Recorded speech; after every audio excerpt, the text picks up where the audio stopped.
அஸ்ஸலாமு அலைக்கும். என் பேர் ஃபயாஸு, வாணியம்பாடி ஊர். என்னோடய கேள்வி இந்த மதிமுகம் தொலைக்காட்சியில் அடமானத்தை பற்றி ஒரு கேள்வி கேட்கும்போது, நீங்கள் அடமானம் போடுறது ஹராம்னு சொன்னீங்க, அதாவது வட்டின்னு சொல்லி. எனக்கு அது புரியல. என்கிட்ட இப்போ 2 லட்ச ரூபாய் இருக்குனாக்கா, ஒருத்தர்கிட்ட வீடு இருக்குது, எனக்கு வாடகை கொடுக்குறது கஷ்டம். அதனால நான் அடமானம் போடுறேன். 2 லட்ச ரூபாய் நான் கொடுத்தாக்கா வீட்டுக்கார் அந்த 2 லட்ச ரூபாய் யூஸ் பண்ணிக்கிறாரு. அதுக்கு பதிலாக நான் வீடு யூஸ் பண்ணிக்கிறேன்.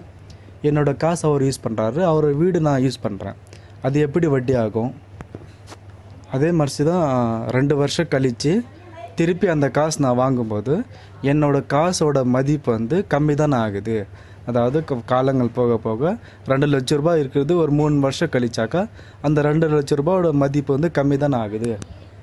எனக்கு தான் அது நஷ்டம் ஆகுது. அப்புறம் நான் நஷ்டம் சமாளித்து கூட வட்டின்னு சொல்கிறீங்க, அது எப்படி வட்டி ஆகும்? என்னுடைய 3வது கேள்வி அடமானத்து போடுறது வட்டி தான், அது ஹராம் தான் சொல்லி சரியான ஹதீஸ் இருக்கா, குரானோட வசனம் இருக்கா, ஆயத்து இருக்கா? அதுதான் என்னோடய கேள்வி. இப்போ மற்ற பொருட்கள்லாம் வட்டின்னு சொல்லி எப்படி ஹதீஸ் இருக்குது, குரானோட ஆயத்து இருக்கோ அதே மாதிரி தான் அடமானத்து கூட இருக்கா? இது என்ன கேள்வி. அஸ்ஸலாமு அலைக்கும். வாணியம்பாடியை சேர்ந்த ஃபயாஸ் என்ற சகோதரர் கேட்கிறார். என்ன கேட்கிறாருன்னா, அடமானம் கூடாது என்று நீங்கள் சொன்னீர்கள். அது ஒரு வார மதிமுகம் தொலைக்காட்சியில் நான் சொன்னேன்றார். அடமானம் கூடாது என்பதற்கு அதுக்கு ஏதாவது ஆதாரம் இருக்குதா? அடமானம் செய்யக்கூடாது ஆதாரம் இருக்குதா குர்ஆன் ஹதீஸ்ல என்று கேட்கிறார். அதுபோக நம்ம ஒரு அடமானம்னு சொல்றாருன்னா, ஒத்தின்னு சொன்னோம்ல, அதை ஒரு அடமானம்னு விளங்கிட்டார். அடைமானத்திற்கும் ஒத்திக்கு மத்தியில் பெரிய வித்தியாசம் இருக்கு. இஸ்லாத்தில் அடமானம் கூடுமா என்று கேட்டால் கூடும். அடமானம்னா என்ன என்று கேட்டால், எனக்கு ஒரு கடன் தேவைப்படுது, நான் வாங்கின கடனை கொடுக்காம ஏமாத்திட முடியும். அதுக்காக என்ன செய்யறேன்னா, செக்யூரிட்டிக்காக வேண்டி இதை வச்சுக்கிட்டு எனக்கு 1000 ரூபாய் தாங்க அப்படின்னு கொடுக்குறது. இந்த பொருளை எது கொடுக்குறது? செக்யூரிட்டிக்காக கொடுக்குறது. இவர் அதை பத்திரமா வச்சுக்கிறணும், நான் 1000 ரூபாய் கொடுத்து திருப்பி தந்துடணும். அடமானம் நீங்க வாங்கின ஒன்றை நீங்க யூஸ் பண்ணக்கூடாது. அடமானங்கிறது எதுக்கு வாங்குறதுன்னு கேட்டா, அதுல உள்ள பயனை பெறுவதற்காக வாங்குறதல்ல அடமானம். வேற எதுக்காக வேண்டி? கொடுத்த கடன் வரக்கூடாது என்று செக்யூரிட்டிக்காக வேண்டி. இப்ப பேங்க்ல நீங்க மார்க்கத்துல கூடாது புரிஞ்சுக்கிறதுக்காக வேண்டி பேங்க்ல உங்க வீட்டை என்ன செய்யறீங்க, அதை வச்சு அடமானமா வச்சு ஒரு கடனை வாங்குறீங்க. அந்த பேங்க் அதை அனுபவிப்பான அந்த வீட்டை, அந்த டாக்குமெண்ட்டை வச்சுக்கிடுவான். அந்த புடிமான அவன்கிட்ட இருக்கும். அவனை அதை திறந்து ஆபீஸ் போட போறான் இல்ல. அந்த கடனை தருவதற்காக வேண்டி ஒரு பிடிமானத்திற்கு வாங்கி வைத்துக் கொள்வதுதான் அடமானம் என்பது. ரசூலுல்லாஹ் அடமானத்திற்கு நினைஞ்சிருக்காங்கன்னா, கொஞ்சம் கோதுமையை வாங்குறதுக்காக வேண்டி தன்னுடைய கவச ஆடையை கொடுத்துலாம் வாங்கி இருக்கிறார்கள், யகூதிட்ட வாங்கி இருக்கிறார்கள் என்றெல்லாம் ஆதாரம் இருக்கிறது. இது புகாரில 2522 2252 ஹதீஸில் இருக்கிறது. அடமானம் என்று நல்ல விளைக்கணும். அடமானம் சொன்னா ஒரு அமானிதம் மாதிரி. அடமானமாக நம்ம உதாரணமா ஒருத்தர் வீடு வச்சிருக்கிறார். அவருக்கு ஒரு பெரிய 5 லட்ச ரூபாய் கடன் தேவைப்படுகிறது. 5 லட்ச ரூபாய் சும்மா கொடுத்தோம்னு சொன்னா, நான் எப்ப வாங்கணும்னு சொல்லிடுவாரு. உலகம் அப்படிப்பட்ட உலகமா இருக்கிறது. அந்த மாதிரி இருக்கும்போது அந்த 5 லட்ச ரூபாய் கொடுப்பதற்கு அந்த வீட்டு பத்திரத்தை நீங்க வச்சுக்கிறீங்க. அந்த பத்திரம் இருந்தா அவர் விற்க முடியாது, ஒன்றும் செய்ய முடியாதுல்ல. அது ஒரு பிடிமானம் ஆயிரும். அதுக்கு ஒரு எழுத்து மானம்லாம் போட்டு அந்த பத்திரத்தை அதை ரிஜிஸ்டர் பண்ணி என்ன செய்யணும், அந்த பத்திரத்தை இவர் கையில வச்சுக்கிட்டாரு. சும்மா கொடுத்தீங்கன்னு சொன்னா போலீஸ்ல போய் என் பத்திரம் காணா போச்சுன்னு என்ன செய்வாங்க, அதுக்கு வேற நமக்கு அதுல ஏமாத்திட்டு போயிடுவாங்க. பத்திரத்தை வாங்கி கொண்டு கொடுக்க நினைச்சாலும் கூட அதுக்கெல்லாம் சில முறை இருக்கிறது. அப்படி பத்திரத்தை வாங்கி கொண்டு நம்ம கொடுக்குறோம் என்று சொன்னால், எதுக்கு அந்த பத்திரத்தை வாங்குறோம்? அவன் தராம ஏமாத்தினா இந்த பத்திரத்தை வச்சு நம்ம என்ன செய்வோம், நம்ம அது விற்கிறதுக்கோ வேற எதற்கோ அதுல அந்த கொடுக்கும்போது அதெல்லாம் எழுதிடுவாங்க. அந்த மாதிரி ஒரு பவர் மாதிரி வாங்கிடுவாங்க. அந்த மாதிரி செஞ்சால் அது தப்பு இல்லை, கூடும். ஏன்னு கேட்டால் அந்த பத்திரத்தை வாங்கிக்கிட்டோமே தவிர வீடு அவன்கிட்ட தான் இருக்க போகுது, வீட்டுக்குள்ள நம்ம போய் குடியேற போறது இல்லை. இதுக்கு பேர் தான் அடமானம். அடமானம் மார்க்கத்துல கூடும். அல்லாஹ்வே குர்ஆன்ல என்ன செய்யறான், ஃபரிஹானு மக்பூலா, நீங்கள் கடன் கொடுத்தீர்களே ஆனால் ஒன்னு எழுதி கொள்ளுங்கள், இல்லை சாட்சி கீழ்ச்சி கிடைக்கல என்று சொன்னா அடமானமா ஒன்றை பெற்றுக்கொண்டு கடன் கொடுங்கள் என்று குர்ஆன்ல சொல்லப்படுகிறது. அதனால ரசூலுல்லாஹ்வே அடமானமா கொடுத்து நினைச்சிருக்கிறாங்க, கோதுமை வாங்கி இருக்கிறாங்க. அடமானம் கூடுமான்னா, அடமானம்னு அவங்க என்ன விளங்கிட்டாங்கன்னு கேட்டா, இந்த அடகு கடைன்னு வச்சு வட்டி வாங்குறாங்க இல்ல, அதை விளங்கிட்டாங்க. நம்ம ஊர்ல அப்படி ஆகி போச்சு அடமானதுக்கு அர்த்தம். நம்ம நாட்டுல அடமானம்னா என்னது, வட்டி கடன் அர்த்தம் ஆயிடுச்சு. இஸ்லாத்துல அடமானம் என்பதற்கு என்ன அர்த்தம்னு கேட்டா, அதை வந்து நம்ம பயன்படுத்தக்கூடாது. அவன் என்ன மாதிரி தந்தாலும் அப்படி திருப்பி கொடுத்துடணும். வேற எதுக்கு வாங்கி வைக்கணும் என்று கேட்டால், கொடுத்த காசை வந்து திருப்பி வராட்டி அதை என்ன செய்யலாம், அதுக்காகத்தான் வாங்கி வச்சுக்கிறது. இதை விளங்கிக்கணும். எந்த அளவுக்கு ரசூல் அடமானத்துக்கு சொல்றாங்கன்னு கேட்டா, இப்ப சார் அந்த காலத்துல என்ன செய்வாங்கன்னு கேட்டா, ஒரு குதிரை வச்சிருப்பாங்க. குதிரையை கொண்டு வச்சுக்கிட்டு, நீ வந்து எனக்கு ஒரு 5000 ரூபா கொடு, நான் 5000 ரூபா கொடுத்து குதிரையை மீட்டிக்கிறேன்னு சொல்றாங்க. அப்ப இந்த குதிரை மாதிரி குதிரை ஒட்டகம் இந்த மாதிரி வாகனத்தை வந்து நீங்கள் வந்து அடமானமா பெற்றீர்கள் சொன்னா, அந்த குதிரைக்கு நீங்க தீனி யார் போட, அவன்ல போடணும். குதிரைக்கு சொந்தக்காரன் யாரு? குதிரையை கொண்டாந்து என்கிட்ட அடமானமா வைக்கிறான். சட்டி பொட்டியை தந்தான்னா நான் பாட்டு பேசாம வச்சிருவேன், அது செத்து போகாது. குதிரையை கொண்டாந்து என்கிட்ட தந்துட்டு 5000 வாங்கிட்டு போயிட்டான். ஒரு வருஷம் கழிச்சு என்கிட்ட வந்து வாங்க வருவான். ஒரு வருஷம் வரைக்கும் அதுக்கு யார் தீனி போடுவா? தீனி போட செத்து போயிருமே, அடமானத்துக்கு மீனிங் இல்லாம போயிடும். அப்ப ரசூலுல்லாஹ் சொல்றாங்க, இந்த வாகனம்னா காரு பஸ்ஸுக்குள்ளது இல்ல. அந்த காலத்துல இருந்த உயிர் உள்ள வாகனம், அதாவது குதிரை ஒட்டகம், இந்த மாதிரி வாகனங்களை நீங்கள் அடமானமா கொடுத்தால் அதுக்கு நீங்கள் செலவழிக்கிற காரணத்தினால் அதை நீங்க சவாரி செய்து கொள்ளுங்கள். செலவழிக்கணும்ல, அந்த சொத்து அவனுடைய சொத்தா இருக்கு, அதுக்கு தீனியை நம்ம தானே போடுறோம். போடுற தீனி கூலியாக நம்ம என்ன செய்யணும், மாடா இருந்தா வண்டியில போட்டு உழவு வரைக்கும் பார்த்துக்கலாம், வண்டி மாடா பூட்டிக்கலாம், குதிரையா இருந்தா ஏறி சவாரி செஞ்சு போகலாம். அதெல்லாம் என்ன இல்லை, வட்டியில வராது. ஏன் வராது? அடமான ரூபா அப்படியே தருவோம், அப்படி கொடுத்துட போறோம். எக்ஸ்ட்ரா நம்ம செலவழிக்கிறோம். அடமானத்தையும் தனியா கொடுத்துட்டு கூடுதலாக நம்ம என்ன செய்யறோம் என்று கேட்டால், தினசரி அதுக்கு புல்லு போடுறோம், கொள்ளு போடுறோம், அதுக்கு தேவையான தவிடு போடுறோம், புண்ணாக்கு போடுறோம். இந்த விஷயங்கள்லாம் நம்ம கையில இருந்து செலவழிக்கிறோம். கையில இருந்து செலவு செய்யாட்டி அடமானத்துக்கு மீனிங் இல்லாம போயிடும். அப்ப ரசூல் என்ன செய்யறாங்கன்னா, அர்ரஹ்னு யுர்கபு நஃபகத்திஹி, புகாரில் 2511வது ஹதீஸ். அடமானம் பெற்ற பொருள் வந்து, அடமானம் பெற்ற வாகனங்கள், அந்த வாகனங்கள் வந்து அதற்கு செலவழிக்கிற காரணத்தினால் அதில் சவாரி செய்து கொள்ளலாம். அந்த அடமானத்துக்கு தான் அனுமதிக்க, நல்லா விளங்கிக்கிறேன். அது மற்றது கூடாதுன்னு அர்த்தம். எதனால் அனுமதிக்கிறாங்கன்னு கேட்டா, பி நஃபகத்திஹி, இதை வந்து நான் அடமானம் வாங்கிட்டேன், இதுக்கு என்ன நான் செலவழிக்க போறேன், வைக்க போறேன். இந்த பொருளை வந்து இது செத்து போயிருமா, இதுக்கு தீனி போடணுமா, பேசாம வாங்கி வைப்ப, திருப்பி கொடுத்துட வேண்டியதான். அப்ப அடமானத்துக்கு எதுவும் வாங்கக்கூடாது என்ற காரணத்தினாலதான் இந்த வாகனத்தை நீங்கள் அடமானமா பிடிச்சிங்கன்னு சொன்னா, நீங்க என்ன செய்யலாம், அதுல நீங்க சவாரி செஞ்சுக்கலாம். அல்லது ஒரு பசுமாட்டை கொண்டாந்து உங்கள்கிட்ட அடமானமா கொடுத்து விட்டான், அதுல இருக்கும்போது என்ன செய்யறது, அதுக்கு தீனியை போடுறீங்க, குட்டி போடுது, பால் கறக்குதா, அந்த பாலை குடிச்சுக்கிறங்க நீங்க, அது தப்பு கிடையாது. ஏன் நீங்க சும்மா பால் குடிக்கல, அந்த மாட்டுக்குரிய தீனி நீங்க போடுறீங்க. அதனால நேரத்தில் லபனு தர்ரி இதாக்கான மருகூனன், அடைமானம் பெறப்பட்டது பால் மாடாக, பால் கறக்கும் மாடாக ஒட்டகமாக இருக்கும் என்று சொன்னால், அதுல இருந்து நீங்க பால் கறந்து குடித்து கொள்ளலாம்.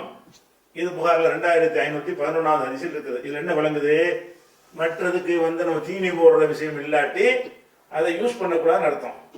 அப்ப நீ யூஸ் பண்றதை போயிட்டு ஒத்திங்கிறது யூஸ் பண்றீங்க. ஒத்திங்கிறது என்னது, அடமானமாது. ஒத்தினா என்ன அர்த்தம், போகியம்பாங்க சில பகுதிகளில், சில பகுதியில் ஒத்தியும்பாங்க. இந்த வார்த்தை பழக்கம் வாணியம்பாடியா இருக்கனால உங்களுக்கு அந்த உருது மக்களுக்கு இந்த சொல்லு வந்து புரியலன்னு நினைக்கிறேன். அதனால ஒத்தின வந்து அடமானம் நீங்க கேட்குறீங்க. ஒத்தி வைத்தல், போகியம் கொடுத்தல் என்பதற்கு என்ன அர்த்தம் என்று கேட்டா, நான் ஒரு வீடு வச்சிருப்பேன், எனக்கு ஒரு 10 லட்ச ரூபா அவசரமா தேவைப்படும். அப்ப நான் என்ன செய்வேன்னு கேட்டா, 10 லட்ச ரூபா வச்சுக்கிற உங்கள்கிட்ட வந்து நான் கேட்பேன், நீ 10 லட்ச ரூபாய் கொடு, இந்த வீட்டை நான் உனக்கு தந்துடுறேன், நீ இந்த வீட்டுல நீ இருந்துக்க, நீ பயன்படுத்திக்க, நீ வாடகைலாம் தர வேணாம், நீ எப்ப ரூபாயை தர்றியோ அப்ப நான் திருப்பி தந்துடுறேன் அப்படின்னு சொல்லி ஒருத்தன் கொடுக்குறமே, இது வந்து அடமானமாயுது. இஸ்லாம் சொல்லக்கூடிய அடமானமாயுது. நீங்க எப்படி யூஸ் பண்ணுவீங்க? அவன் செக்யூரிட்டிக்காக அந்த ரூபாயை கொடுத்தீங்கன்னு சொன்னா பத்திரத்தை வாங்கி வச்சுக்கிறது ஓகே. அது இல்லாம நீங்க என்ன பண்றீங்க, இப்ப இந்த புடிமானம், பத்திரம் தான் புடிமானம், சொத்துக்கு புடிமானம் எது, அதுக்கு பாக்கெட் வச்சுக்க முடியாதுல்ல. சொத்துக்கு புடிமானம் என்பது பேப்பர் தான். இந்த பேப்பரை வச்சு நீங்க கொடுத்துட்டீங்கன்னா அந்த அந்த ஒன்றும் செய்ய முடியாதத அப்படிங்கிற பொறுப்பை நீங்க எடுத்துக்கொள்றீங்க. கண்டிப்பா உங்களுக்கு கடனை மீட்டினா தான் அந்த சொத்து அவன் வந்து என்ன செய்ய முடியும், உரிமை கொண்டாட முடியும்னு ஆக்கலாம். அப்படியான ஒரு விஷயமா இல்லாம நீங்க ஒத்தி இப்ப என்ன பண்றீங்கன்னு கேட்டா, உங்க தேவைக்காக வேண்டிய 5 லட்ச ரூபாய் 10 லட்ச ரூபாய் வாங்கிட்டு இந்த வீட்டை அவனுக்கு கொடுக்குறீங்க. அதை வீட்டுல அவன் என்ன செய்யறான்னு கேட்டா, நான் உங்கள்கிட்ட வாங்கிட்டு என் வீட்டு தர்றேன்னா நீங்க என் வீட்டுல குடியிருக்கிறீங்க. அதை நான் ஒருத்தங்க வாடகைக்கு விட்டால் எனக்கு எவ்வளவு கிடைக்கும், மாசத்துக்கு ஒரு 50,000 ரூபாய் வாடகை கிடைக்கும். அதை நீங்க தரல, நீங்க திங்கிறேன்னு அர்த்தம். நீங்க வாடகை கொடுக்காம அதுல இருந்தீங்கன்னு சொன்னா, ஏன் கொடுக்காம இருக்கிறீங்க, உங்க பணம் என்கிட்ட இருக்கிறதுனால. உங்களுடைய 10 லட்சம் ரூபாய் என்னிடத்துல இருக்கிற காரணத்தினால் இந்த 10 லட்சம் ரூபாய்க்கு வட்டியாக நீ வாடகையை தர வேணாம். அதுல நீங்க அடைகிற ஆதாயம் என்னது? வட்டி தானே அது. அது எப்படி அடமானத்துல எப்படி இந்த லாபம் பெற முடியும்? இந்த மாதிரி ஆடு மாடுக்கு தானே மார்க்கத்தில் அனுமதி சொல்லப்பட்டிருக்கிறது, பயன்படுத்தி கொள்ளலாம், அது தீனி போடுறதுனால.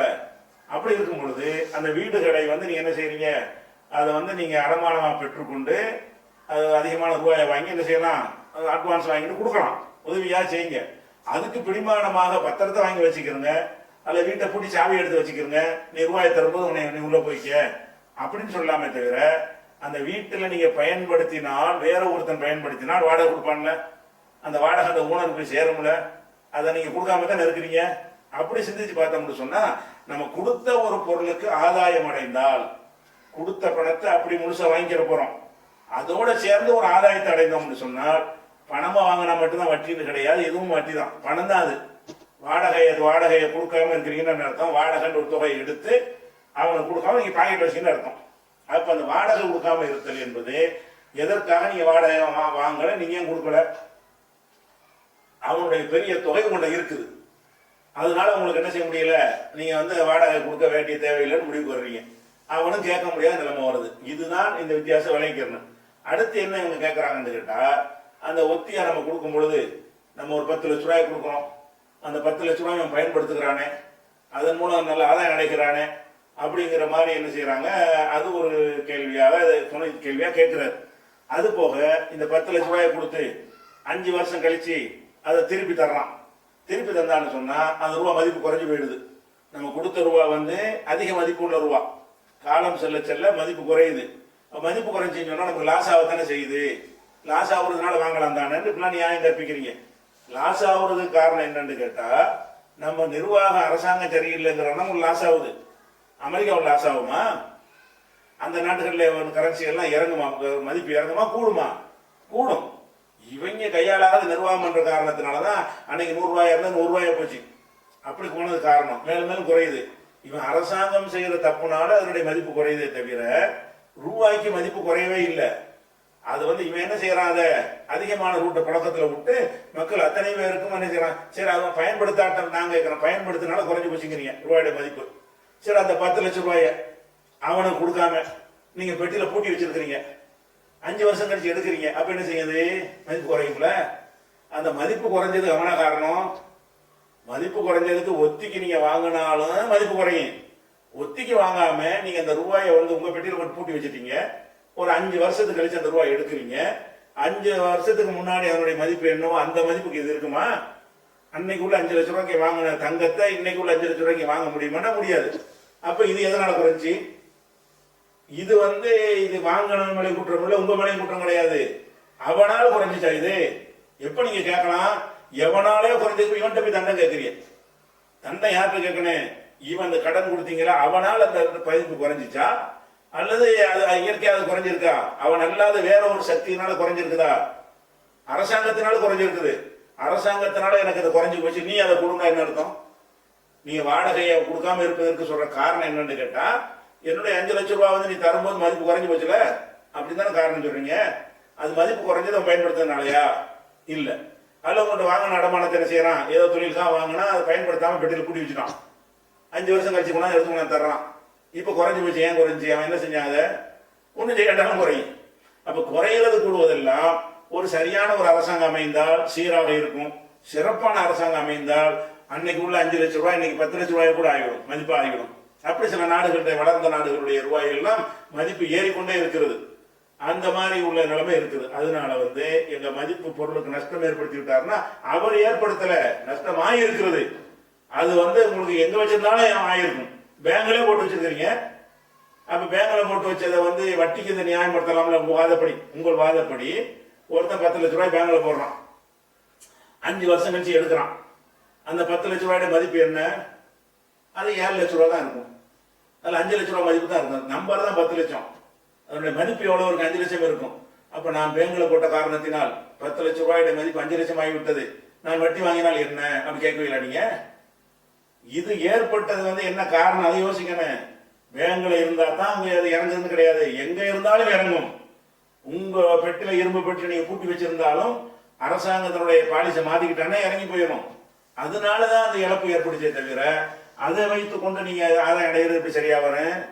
அல்லது உங்களுக்கு பண மதிப்புடைய அந்த ஆபத்திலிருந்து தப்பித்துக் கொள்ள விரும்பினீர்களே ஆனால் அந்த கடனாக பெற்று இந்த ஒத்திக்கு வாங்குறீங்கல்ல, வாடகையை கரெக்டா கொடுத்துருங்க.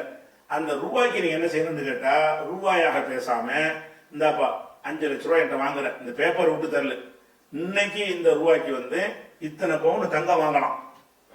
இந்த பேப்பர்ல பாரு, மார்க்கெட் டிவியை பாரு என்ன, அப்ப அந்த கோல்டு பிரைஸ் அப்ளிகேஷன் எடுத்து பாரு.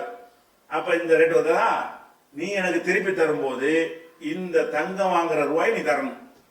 குறைஞ்சாலும் குறைச்சு தந்துரு, கூடுனாலும் கூட தந்துரு என்று நீங்கள் அறிவுபூர்வமாக செஞ்சு அந்த அக்ரிமெண்ட் செஞ்சிருந்தீங்கன்னா அந்த நஷ்டம் வராது. நீங்க 5 லட்சம் கொடுத்து 20 லட்சம் கூட வாங்க வேண்டி வரும். ஏன்?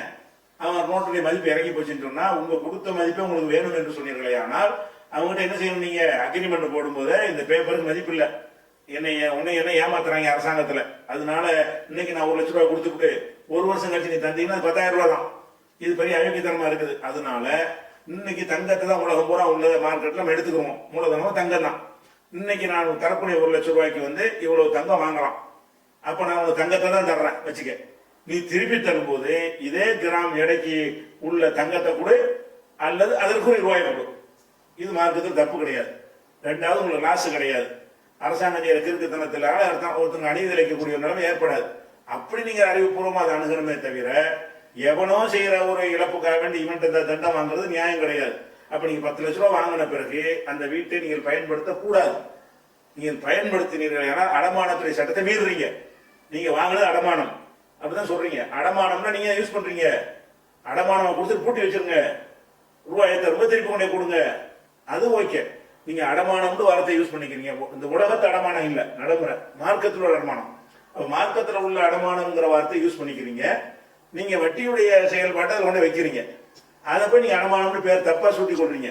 அதனால ஒரு அடமானம்ங்கிறதுல இது வரவே வராது. அடமானம்னா நீங்க உள்ள இருக்கக்கூடாது, பூட்டிட்டே சாவி எல்லாம் அவனுக்கு கொடுத்துருங்க, ரூபாயை தந்துட்டு நீ என்ன செய்ய என் சாவியை கொடு அப்படின்னு சொல்லி கொடுங்க, பத்திரத்தை கொடுக்குற மாதிரி. நீங்க குடி இருப்பீங்கன்னு சொன்னா நல்ல வீடா இருக்குது கிடைக்காது, 10 லட்சம் ரூபா வச்சுக்கிறங்க, என்ன வாடகை அதை வாங்கிக்கிறங்க அப்படி கொடுங்க. அப்படின்னா நீங்க கொடுத்த காசுக்கு எந்த ஆதாயத்தையும் அடையல. சரியா? அது நம்பிக்கைக்காக கொடுத்துருக்கீங்க. இப்படிதான் வழங்கிக்கணும்னு அதுல குழப்பம் கிடையாது.